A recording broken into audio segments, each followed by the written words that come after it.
오늘 함께 복음의 밥상을 차려주신 하나님이라는 제목으로 하나님의 말씀을 나누겠습니다. 복음의 밥상을 차려주신 하나님입니다. 연말이 되면 각 연예계 분야에서 수고한 그 종사자들을 위해서 시상식을 엽니다. 그리고 연예인들뿐만 아니라 비연예인들도 이 시상식에 관심을 많이 가져요. 누가 상을 받을까에 대해서도 궁금하지만 상을 받은 연예인이 어떤 수상 소감을 할까 이것도 궁금하기 때문에 보는 거예요. 그 수상 소감 안에 그 사람의 인생관, 가치관 이런 것들이 함축되어 있기 때문에 그렇습니다. 그리고 많은 수상 소감 가운데서 아직까지도 회자되고 있는 게 있어요. 제26회 청룡영화제에서 나무주연상을 수상한 황정민 배우의 수상 소감입니다. 아마 워낙 유명해서 그 수상 소감 가운데서 이 한 단어만 들어도 그게 어떤 내용이었나 하는 게 기억나실 것입니다.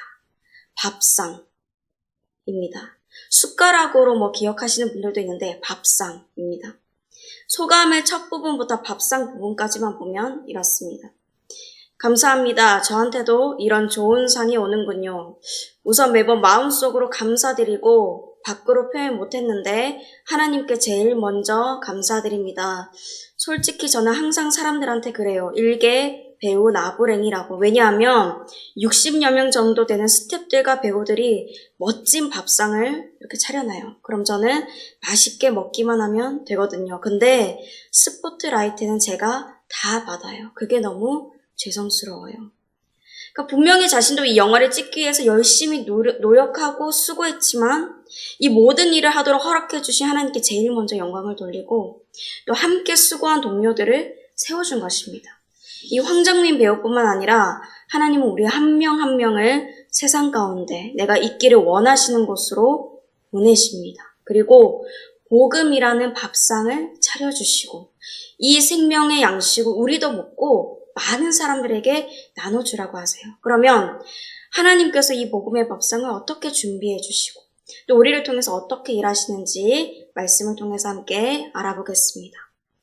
어제 말씀에서 이 베드로가 기도하던 중에 각종 짐승이 담긴 그릇이 하늘에서 내려오는 그 환상을 봤어요.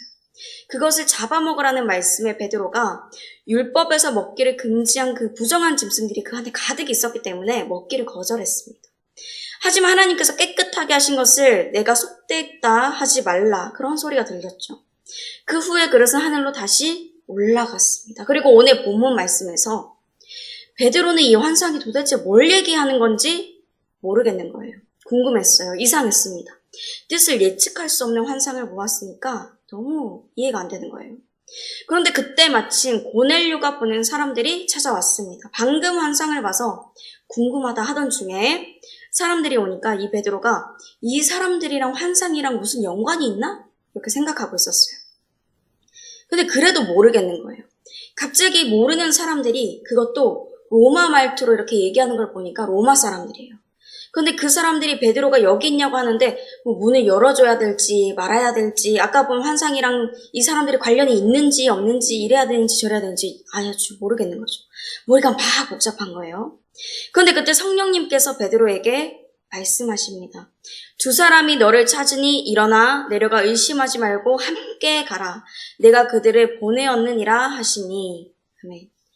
그 명령을 듣자마자 베드로가 문을 열고 왜 왔는가 이렇게 물어요.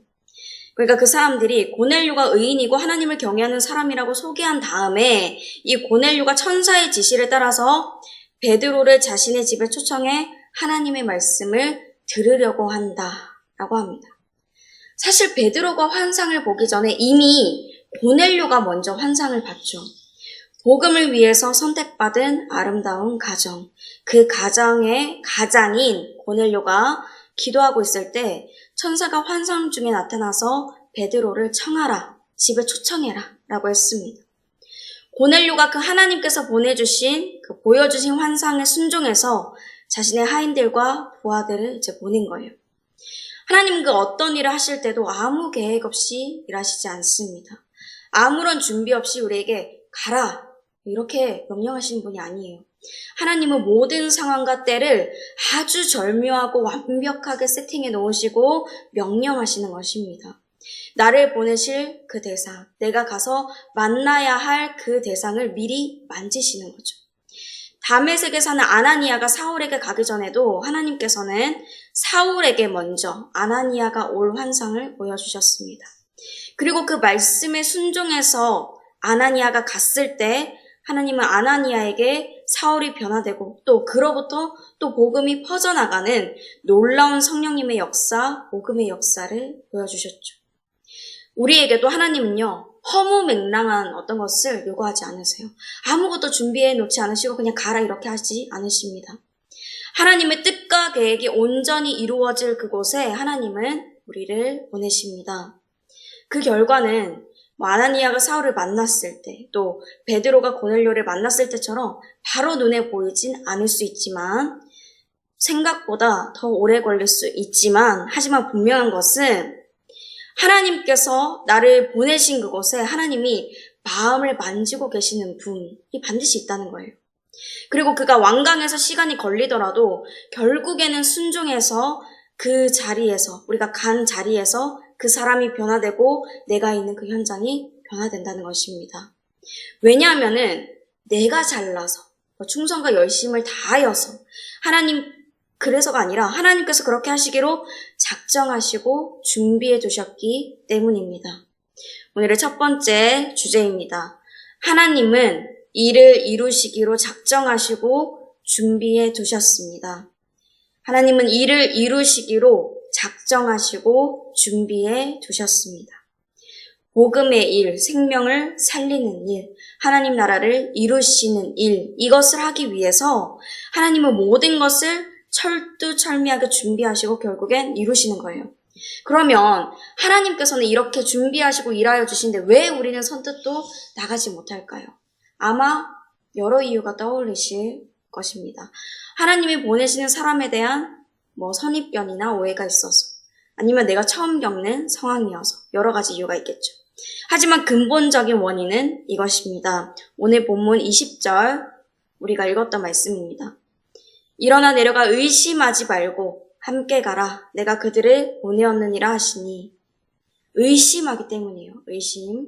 특별히 하나님에 대해서 의심하는 게 가장 큰 이유죠. 그래서 오늘의 두 번째 주제입니다. 내 안에 있는 의심을 깨뜨려야 합니다.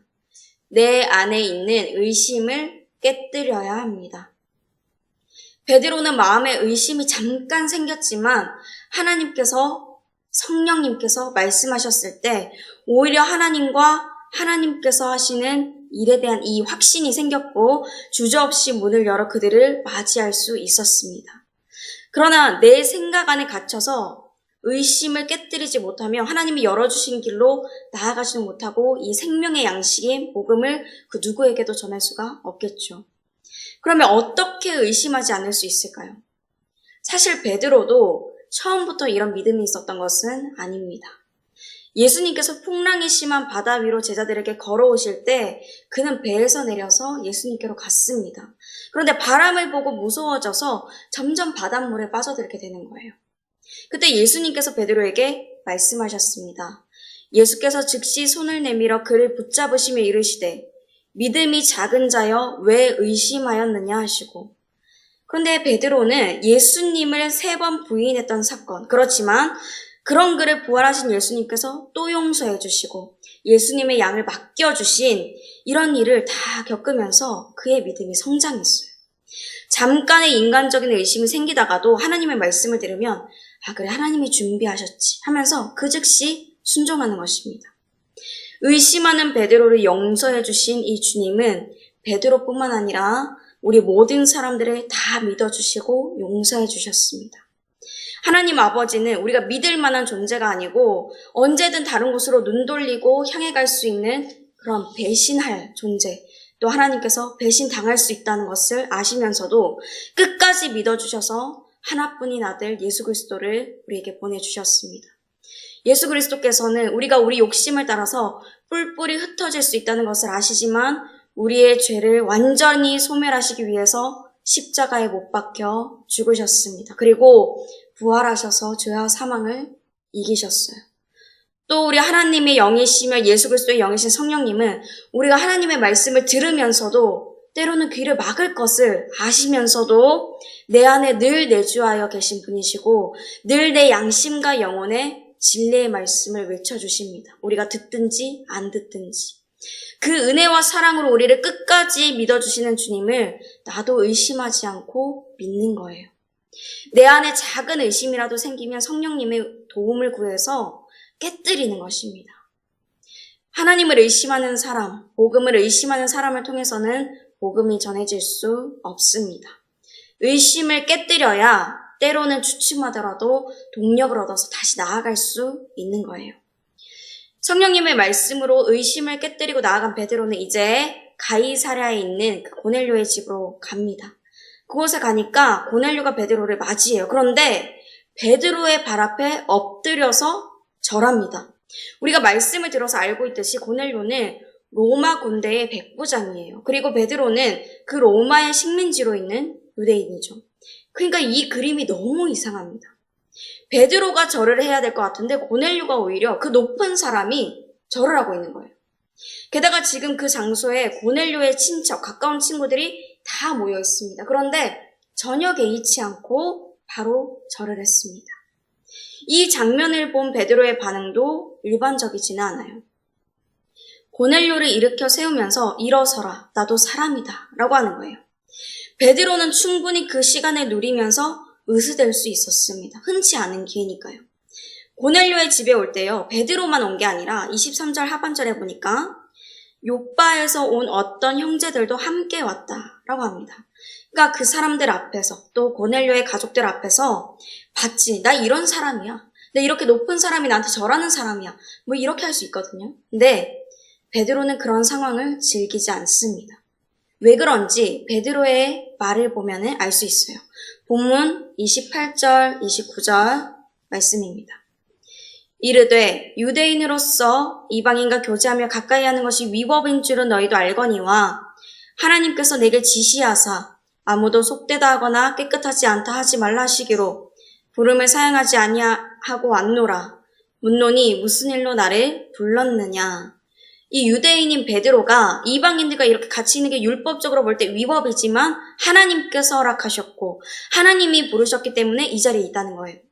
이 모든 일이 하나님에게서 시작된 일이라는 거죠. 그러니까 하나님의 일을, 하나님의 그 주권을 인정하고 있습니다. 고넬료가 아까처럼 베드로의 앞에 절한 것도 같은 이유입니다. 본문 33절 말씀입니다.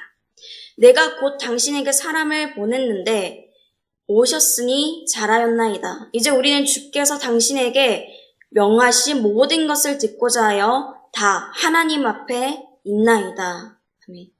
베드로도 고넬료도 그곳에 모인 많은 사람들도 이 장소에 본인들만 있다고 생각하는 게 아니라 하나님이 함께 계신다고 생각했습니다. 하나님의 앞에 있다는 걸 아는 거예요. 하나님이 계획하셨고 하나님이 환상을 보여주셨고 하나님이 그들을 각자의 자리에서 이끄셨고 이제 하나님이 모이게 하신 이 공간 안에서 하나님이 함께 하셔서 베드로의 입을 통해 말씀하실 거라는 사실을 알기 때문에 그 누구도 교만하지 못하고 잘난 척하지 못하는 것입니다. 오늘의 마지막 주제입니다. 하나님의 앞에서 살아가야 마침내 하나님의 역사를 봅니다. 하나님 앞에서 살아가야 마침내 하나님의 역사를 보는 거예요. 귀하게 하나님께 쓰임받다가 마지막에 고꾸라지는 그런 인생들이 있습니다. 예수님의 제자로 부름받았지만 자기 욕심대로 행하다가 스스로 목숨을 끊게 되는 가룟 유다. 이스라엘의 초대 왕으로 소해받았지만 자신의 자리를 지키려다가 그 안타까운 죽음을 당한 사울 왕. 그리고 이스라엘의 제사장으로 세워졌지만 영적 자질을 상실한 채 살아가다가 의자가 뒤로 넘어져 목이 부러져 죽은 엘리 제사장. 아무리 하나님께서 다 떠먹으라고 밥상을 다 준비해 주시고 불러주셔도 다 자기가 한 거라고 교만하게 살아가고 그 밥을 혼자만 다 먹으려고 한다면 하나님은 그 밥상을 빼앗아 다른 사람에게 주십니다. 다른 사람을 살리라고 주신 복음을 전하지 않고 내 특권으로만 여기고 내 자랑, 내 욕심만 부리면서 살아가면 처음에는 하나님께 아름답게 부름받았을지는 모를지라도 그 마지막은 하나님의 역사를 보지 못한 채 비참히 마감하는 그런 인생이 될 수 있는 거죠. 그러나 늘 하나님 앞에서 그렇게 살아가는 믿음의 사람들은 하나님께서 반드시 기억하시고 하나님이 역사하시는 그 결말까지 보게 하십니다. 그리고 그 끝도 아름답게 마감되는 거예요. 늘 담임 목사님께서 말씀하시죠. 죽음이 제일 아름답게 된다. 믿음의 사람들은. 또 그 끝이 아니라 복음이 퍼져나가는 또 하나의 과정이 되는 거예요. 그렇기 때문에 늘 하나님 앞에 있다는 이 사실을 기억하시기를 바랍니다. 이제 말씀을 정리합니다. 하나님은 우리를 끝까지 믿어주셔서 아름다운 복음의 밥상을 차려주셨고 먹여주셨고 이제 또 다른 사람들을 먹이시기 위해서 하나님의 일을 이루시기 위해 작정하시고 준비해 두셨습니다. 그러나 내 안에 의심이 있으면 그 일의 완성, 복음이 전해지는 일은 더디게 일어나요. 그렇기 때문에 내 안에 있는 의심을 깨뜨려야만 합니다. 그리고 이 모든 과정을 거쳐서 하나님의 영광을 볼 그 자리까지 왔다면 사람들이 복음으로 성령님으로 충만해질 그 역사의 현장까지 왔다면 하나님 앞에서 계속 살아가야 합니다. 계속 기억해야 돼요. 그래야 마침내 하나님의 역사를 보게 되는 것입니다. 밥상을 차려주신 분도 준비해 주신 분도 칭찬을 받으실 분도 우리 하나님이십니다. 복음의 모든 일을 계획하시고 준비하시고 온전히 영광 받으실 분이 우리 하나님이십니다. 단지 그 생명의 양식을 꼭꼭 심어서 내 안에 담고 전하면은 혹시 사람들은 다 몰라줄지라도 하나님이 우리를 칭찬해 주시고 하나님의 아름다운 역사를 함께 보게 하여 주실 것입니다. 그러므로 오늘도 하나님의 말씀을 따라 한 걸음 한 걸음 믿음의 걸음을 옮기시고 이런 복을 다 누리시는 저와 여러분이 되시기를 예수 그리스도의 이름으로 축복합니다. 함께 말씀을 생각하시면서 찬송가 430장 부르시겠습니다.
이제는 우리 주 예수 그리스도의 은혜와 하나님의 그 크신 사랑과 성령님의 교통하심이 하나님의 계획하심을 온전히 믿고 모든 순간 하나님께만 영광 올려드리며 살아가기로 다짐하는 모든 주님의 자녀들 그 삶과 일터와 가정과 모든 삶의 지경 가운데 이제로부터 영원토록 함께 하시기를 간절히 축원하옵나이다. 아멘.